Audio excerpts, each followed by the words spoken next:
Hai,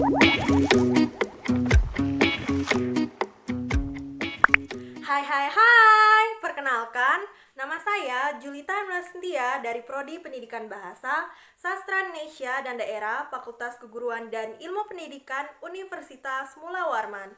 Saya dari kelas PBSIA 2020 dengan NIM 20050760005. Pertama-tama, saya ingin mengucapkan terima kasih kepada Ibu Nina Kuena Hadi Putri SSSPD MPD selaku dosen saya mata kuliah Sejarah Sastra yang telah mensupport saya untuk membuat video ini. Jadi, ini adalah video keempat saya untuk mata kuliah Sejarah Sastra yang akan membahas tentang sejarah sastra pada periode 1942 sampai 1945. Oke, pembahasan pertama tentang saat-saat yang mematangkan.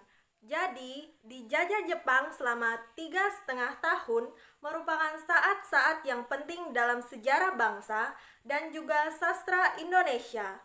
Karena Jepang mendukung diresmikannya bahasa Indonesia sebagai bahasa nasional Indonesia dan mengajarkan bahasa Indonesia di seluruh kepulauan dan dalam seluruh bidang kehidupan Indonesia. Sehingga dengan semakin intensifnya bahasa Indonesia dipergunakan di Kepulauan Nusantara, maka sastra Indonesia pun mengalami intensifikasi juga. Pada masa penjajahan Jepang, banyak orang menulis sajak, cerpen, sandiwara, sedangkan roman kurang ditulis.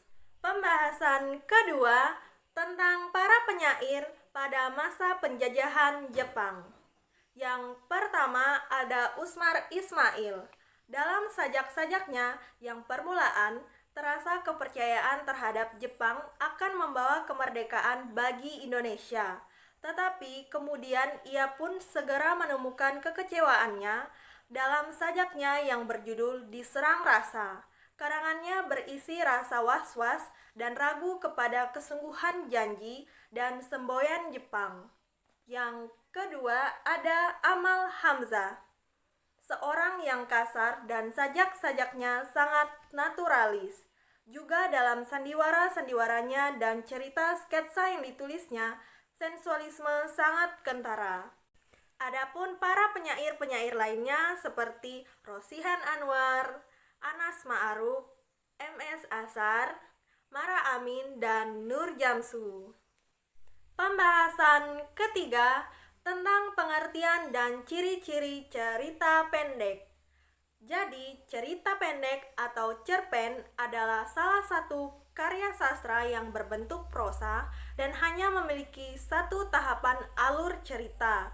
Diceritakan lewat tulisan pendek dan singkat yang bersifat fiktif dan berfokus hanya pada satu tokoh saja. Ciri-ciri cerpen yaitu memiliki alur yang ketat dan padat, juga harus memberikan kesan yang tuntas. Pembahasan keempat tentang sejarah cerpen. Jadi, awal mulanya cerpen muncul pada abad ke-10. Lalu cerpen mulai diperkenalkan ke seluruh dunia pada tahun 1920 sampai 1941. Setelah Perang Dunia Kedua pada tahun 1949, cerpen kembali berkembang dari tahun 1950 sampai 1955 dan mulai mendapat definisi bentuk konkret dan jelas.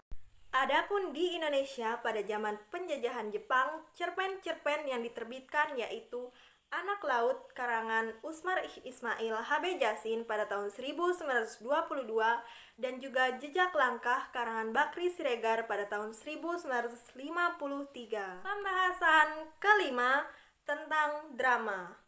Jadi, penulisan drama pada zaman penjajahan Jepang boleh dikatakan sangatlah subur. Hal itu disebabkan oleh kegiatan rombongan sandiwara yang berkumpul dalam Perserikatan Usaha Sandiwara Jawa yang dipimpin oleh Armin Pane.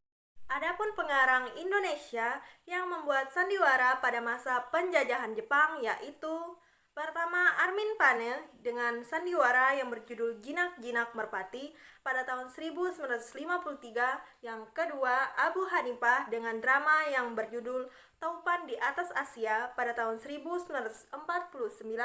Yang ketiga, Idrus dengan dramanya yang berjudul Membalas Dendam. Dan yang keempat, Kotot Sukardi dengan sandiwara yang berjudul Bente Mataram.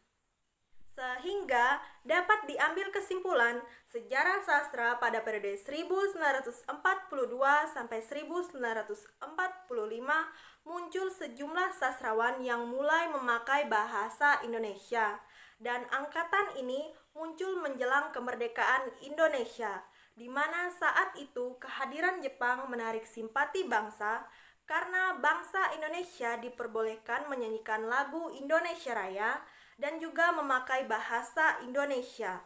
Selain itu, diperkuat dengan semboyan 3A daripada Jepang, yaitu Nippon Cahaya Asia, Nippon Pelindung Asia, dan Nippon Pemimpin Asia. Jadi, sekian video keempat saya untuk mata kuliah Sejarah Sastra yang membahas tentang sejarah sastra pada periode 1942 sampai 1945. Oke, see you on the next video guys. Bye bye.